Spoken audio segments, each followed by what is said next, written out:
presidente, boa noite, senhores vereadores, amigos hoje presentes na Câmara Municipal de São Vicente. Senhor presidente, a gente vai ver aqui um requerimento muito importante, quando a gente vê as ONGs da nossa cidade, movimentos individuais, recebendo prêmios importantíssimos, e principalmente quando é na área da educação e cultura, onde é uma área que mais necessita, precisa de apoio do poder público, e na falta do poder público, que as iniciativas, sejam elas associações, iniciativa privada, façam também uma parte importante.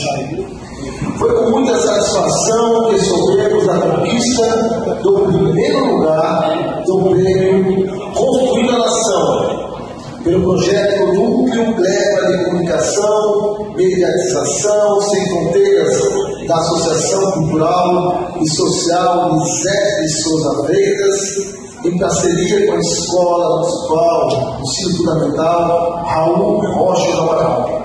O trabalho destacou-se como o melhor projeto de cidadania de 2013 na categoria Iniciativas Públicas e Privadas, cujo concurso foi promovido pelo Instituto Cidadania Brasil, que contou com a participação de instituições escolares de todo o país.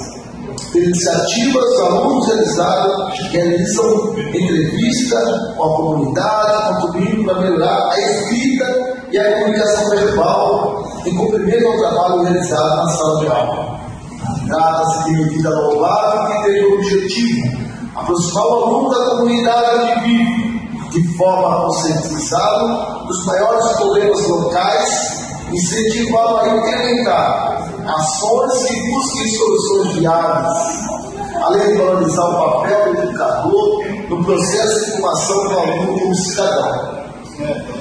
Considerando a importância da conquista desse prêmio para a comunidade vicentina, refletindo o elevado nível do ensino oferecido aos nossos alunos, requer, em termos regimentais, o princípio da direção da Escola Municipal do Ensino Fundamental Raul Rocha do Amaral e a Associação Cultural e Social Lisete de Souza Freitas, apresentando as congratulações desta casa aos alunos e professores que conquistaram o primeiro lugar do prêmio Construindo a Nação, com o projeto Núcleo Gleba de Comunicação, Mediatização Sem Fronteiras. É o requerimento, senhor presidente. Requerimento de Vossa Excelência está em discussão. Novamente que queira discutir, está em votação. Favoráveis permanece em comissão. Está aprovado e eu peço dele para se inscrever.